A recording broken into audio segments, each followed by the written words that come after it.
పరమత సహనం అన్నటువంటిది హిందూ ధర్మం యొక్క అలవాటు, భారతదేశం యొక్క సంప్రదాయం. ఇక్కడ కీలకమైనటువంటిది ఏంటంటే పరమత ధర్మంలో మనం ఆచరిస్తున్నట్టుగా అరబ్ దేశాలు ఎందుకు ఉండవు అని ఇంతకుముందు మాట్లాడుకునేవాడు.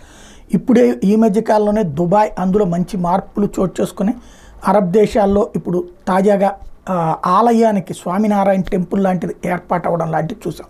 ఇదే కాకుండా ఇప్పుడు దుబాయ్ ప్రధానమంత్రి రూలర్ ఆఫ్ దుబాయ్ ఇప్పుడు Sheikh Mohammed bin Rashid Al Maktoum ఒక కొత్త ఉత్తర్వులు ఇచ్చారు. ఒక కొత్త జిల్లాని సృష్టించమని చెప్పి ఎమిరేట్లో ఒక కొత్త జిల్లాకి ఇదే ఒక జిల్లాకి పేరు మార్చండి ఏమని అంటే దానికి 84 చదరపు కిలోమీటర్ల పరిధిలో ఉన్నటువంటి ప్రదేశానికి హిందూ సిటీ అనేటటువంటి పేరుని ఖరారు చేశారు.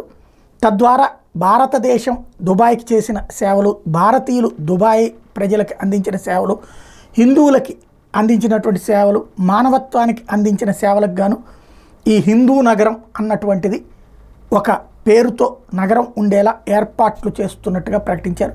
ఇది అరబ్ దేశాలలోనే సంచలనమే కాకుండా ప్రపంచవ్యాప్త సంచలనం అని చెప్పుకోవాలి.